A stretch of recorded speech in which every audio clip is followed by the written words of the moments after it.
Mathematics is easy if we put our hearts and minds into it.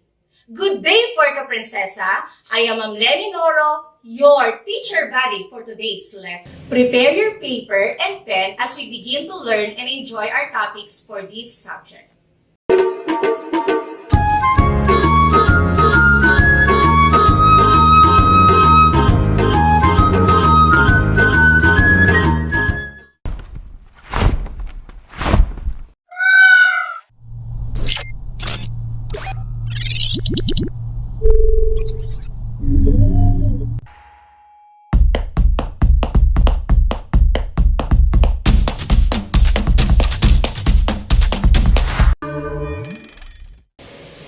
Hello, grade 6 learners! At the end of the lesson, we will be able to add simple and mixed fractions. If you are ready for our lesson, let's have a short activity. Read each question carefully. Write the letter of the correct answer on your paper.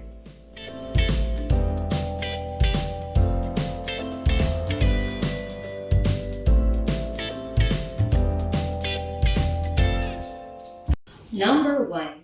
Add 1/6 and 2/8.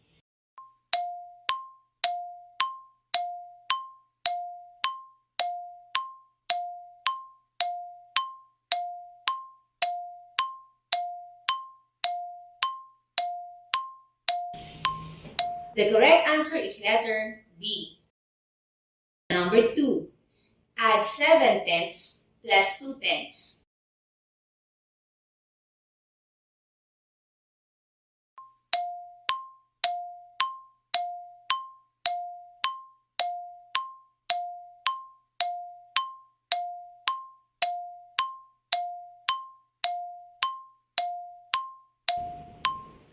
The answer is letter C, 9/10.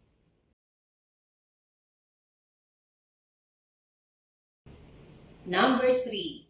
What is the sum of 1 and 2/4 plus 1 and 1/4?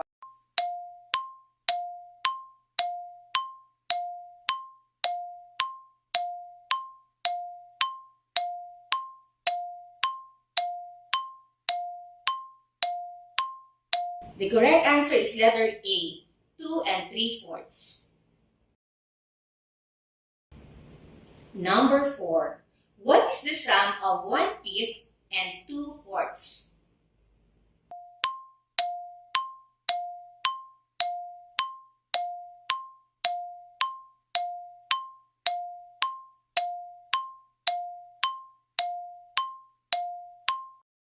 The correct answer is letter B, 7/10. Number 5. 12 and 1/4 is equal to blank.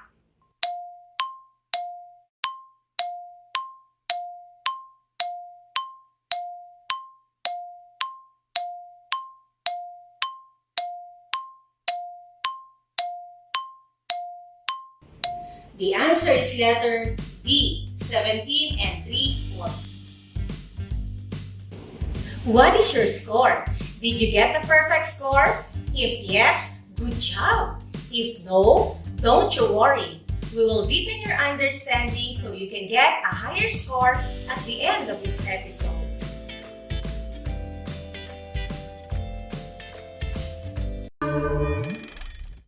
How will you feel if your mother prepares a snacks for you while doing your module? Monica always prepares treats for her 2 sons whenever they answer their modules. One time, she prepared mango juice for them. She mixed 1/6 cup of mango juice and 7/6 cup of water. How many cups of liquids did she mix? How will you solve the problem? Do we need to add, subtract, multiply, or divide? Correct! To solve the problem, we need to add 1/6 and 7/6. As you can see, 1/6 and 7/6 are examples of similar fractions because they have the same denominators. How to to add simple fractions with the same denominators. Here are the steps. First, add the numerators. Our numerators are 1 and 7. 1 plus 7 is 8. Second, copy the common denominator. Our common denominator is 6. So, we write 6 as the denominator. What have you noticed with the sum? Yes, it is an improper fraction. When the answer is an improper fraction, we have to take the third step. Third step, change the improper fraction to a mixed number. How? Divide the numerator by the denominator. So, 8 divided by 6 is equal to 1, remainder 2. The quotient will be the whole number, the remainder will be the numerator, and your denominator is your divisor. In 1 and 2/6, our fraction 2/6 can be reduced to the lowest term. So let's have the fourth step. 1 and 2/6. The fraction 2/6 can change to the lowest term by changing their GCF or the greatest common factor. Let's find their GCF through listing down the factors of 2 and 6. Factors of 2 are 1 and 2, while 6, the factors are 1, 2, 3, and 6. What is the common number? Very good. 2 is the common number among them. So, 2 is the GCF of 2 and 6. Divide the numerator and the denominator by the GCF. 2 divided by 2 is equal to 1. And 6 divided by 2 is 3. So, the lowest term is 1/3. The final answer is 1 and 1/3. She mixed 1 and 1/3 cups of liquid. Now, let us try to add mixed fractions with different denominators. 12 and 4/6 plus 5 and 4/5 is equal to n. What is n? When we add fractions with different denominators, the first thing we should do is to find the LCD of the given fractions. List down the multiples of 6 and 5 and get the LCD. Multiples of 6 are 6, 12, 18, 24, 30. Multiples of 5 are 5, 10, 15, 20, 25, 30. As you can see, 30 is common among 6 and 5. So, their least common multiple is 30 and will be used as the LCD of 12 and 4/6 and 5 and 4/5. Second, get the equivalent fractions, divide the LCD by the first denominator, then multiply the answer by the first numerator. 30 divided by 6 is equals to 5 times 4 is equals to 20. Our first fraction is 12 and 20/30ths. Let's do the same to the second fraction. 30 divided by 5 is 6 times 4 is equals to 24. Our second fraction is 5 and 24/30ths. The equivalent fractions are 12 and 20/30ths and 5 and 24/30ths. Let us take the next step. Third, add the whole number. Our whole numbers are 12 and 5. So, 12 plus 5 is 17. Fourth, add the fractions. After we had added the whole numbers, we will also add the numerators. 20 plus 24 is equal to 44. Then, just copy the denominator. What is the sum? Very good! We have 17 and 44/30ths. What can you say about the fractions? Yes, it is an improper fraction because the numerator is larger than the denominator. So let's simplify it by changing it to a mixed number. Fifth, change an improper fraction to a mixed number by dividing the numerator to its denominator. How many 30 are there in 44? Yes, there's only one 30. 1 times 30 is 30 and subtract it from 44. 44 minus 30 is equals to 14. To write our mixed number, write the quotient as the whole number, 1. Copy the denominator, 30, and put the remainder 14 as the numerator. So, our mixed number will look like this, 1 and 14 thirtieths.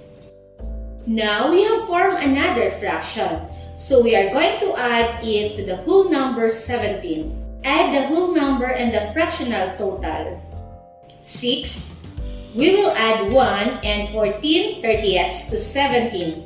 The sum will be 18 and 14 thirtieths. Can we reduce 14 thirtieths to the lowest term? Right, we can reduce it to the lowest term. Let us take the last step. 7th, reduce the fraction to its lowest term. The fraction 14 thirtieths can be reduced by dividing both the numerator and the denominator by their GCF. Let's get the GCF of 14 and 30. List down the factors of 14 and 30. Factors of 14 are 1, 2, 7, 14. While 30, the factors are 1, 2, 3, 5, 6, 15, and 30. The common factor among 14 and 30 is 2. So, 2 is the GCF of 14 and 30. Divide both the numerator and the denominator by their GCF. 14 thirtieths divided by 2 halves is equal to 18 and 7 fifteenth. Our final answer will be 18 and 7 fifteenths. Wow! So many learnings we had today. I hope you will be able to follow the steps in adding fractions. To fully engage ourselves in this lesson, let us answer this activity. Directions. Match the fractions in column A with its sum in column B. Write the letter of the correct answer on your paper.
Here are the correct answers.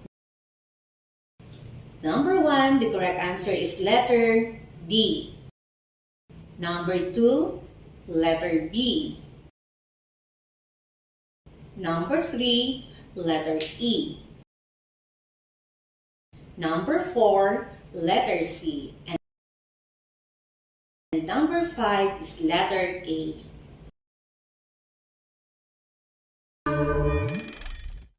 Did you get a perfect score? If yes, very good. If not, you can still do our next activity. Directions.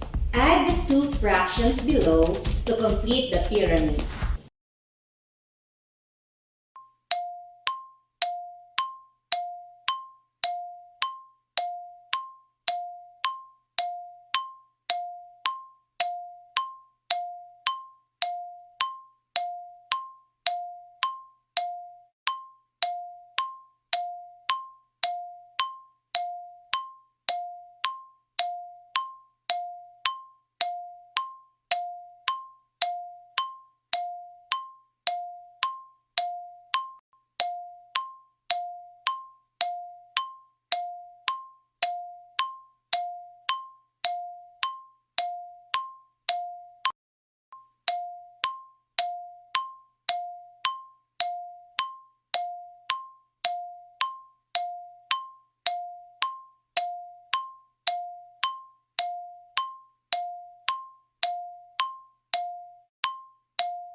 Here are the correct answers.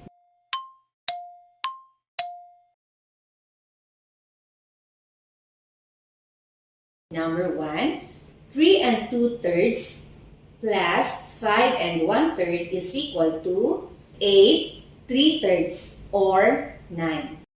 Number 2, 5 and 6/8 plus 6 and 1/8 is equal to 11 and 7/8.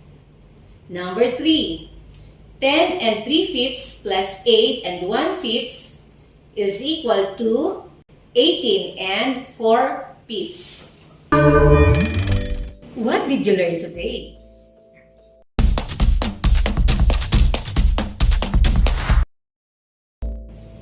Remember, kids, that to add similar fractions, simply add the numerator, copy the common denominator, write the answer in lowest term if possible.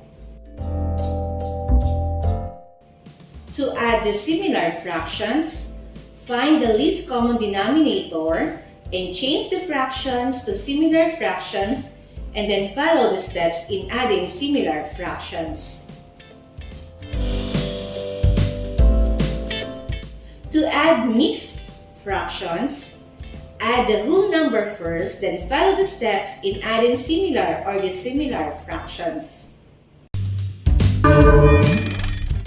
As we end our lesson, we need to test your skills if we have attained our learning objectives. Let us now have our short quiz. Directions. Add the following.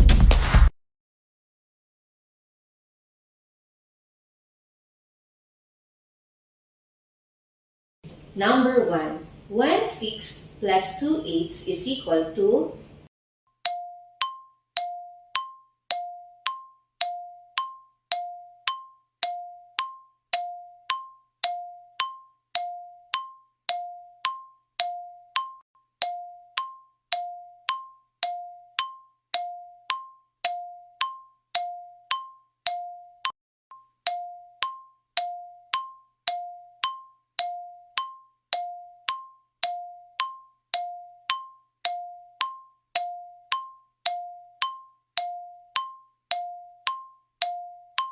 Number 2, 7/10 plus 2/10 is equal to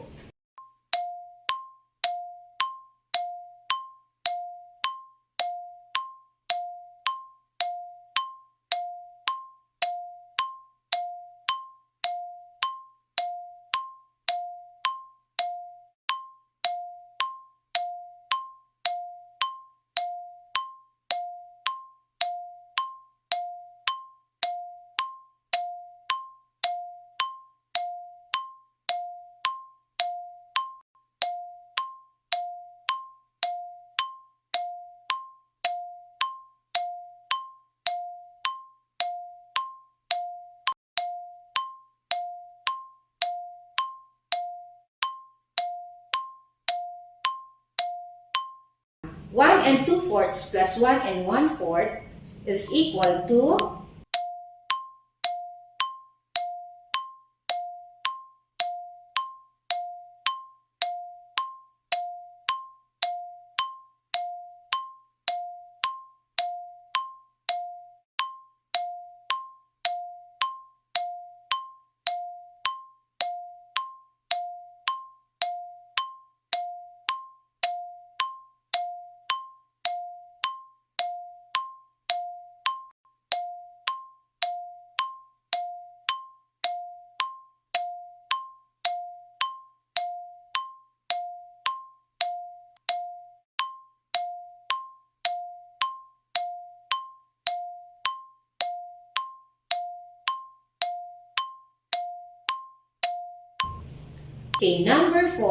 1/5 plus 2/4 is equal to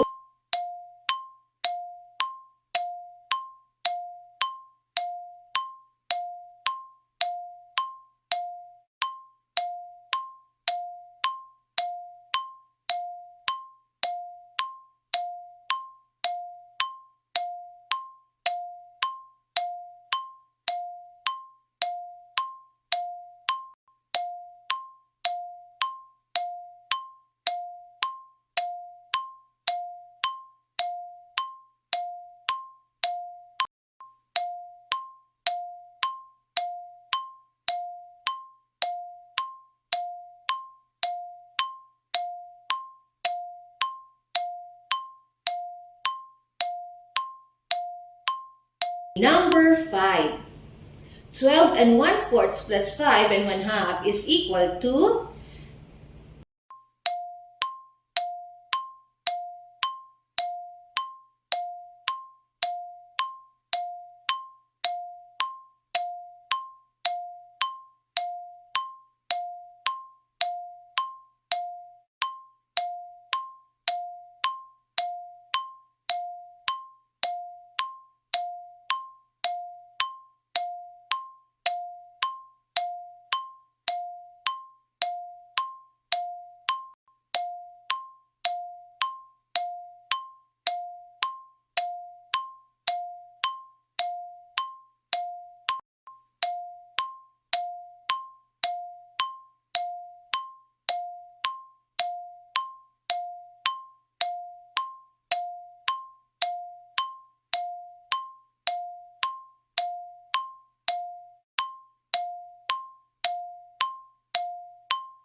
Here are the correct answers.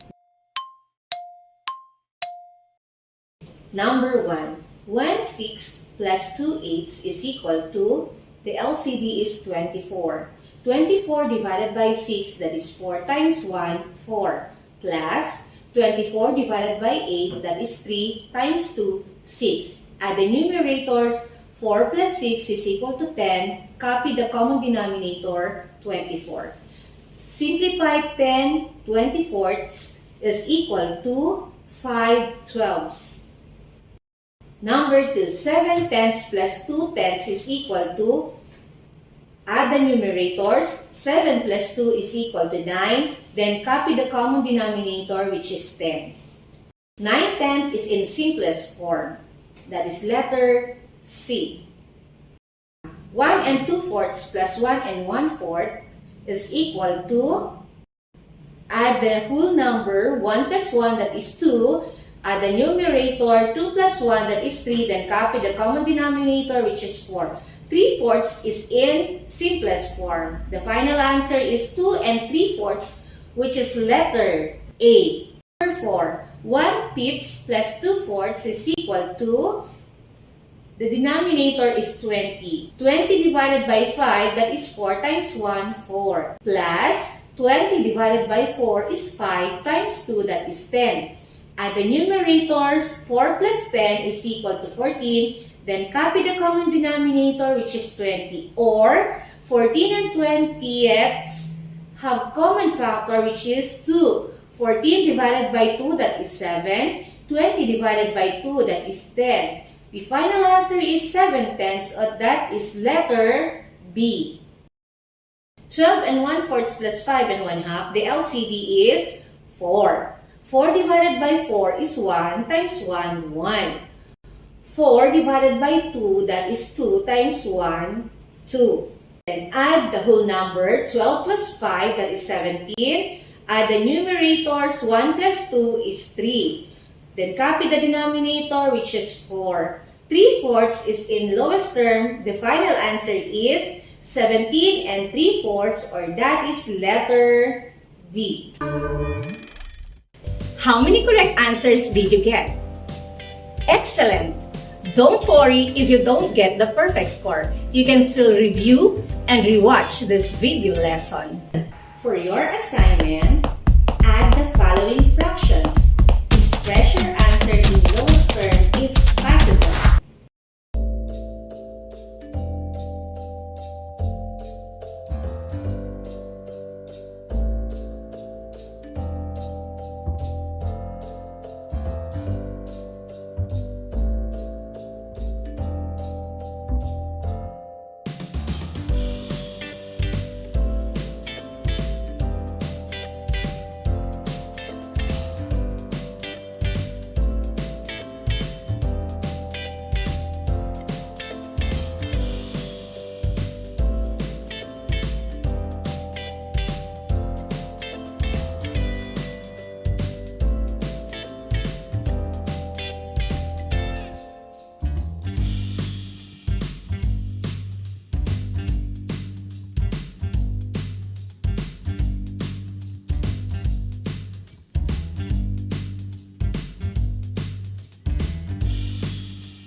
Congratulations, kids! You will be able to finish the activities in our lesson. If you have any questions, you may review your lesson or you may ask assistance from your teacher. Thank you so much for participating and listening. Once again, I am Ma'am Lenny Noro, your teacher buddy for today's lesson. See you again on the next episode, only here in Puerto Princesa Dream TV.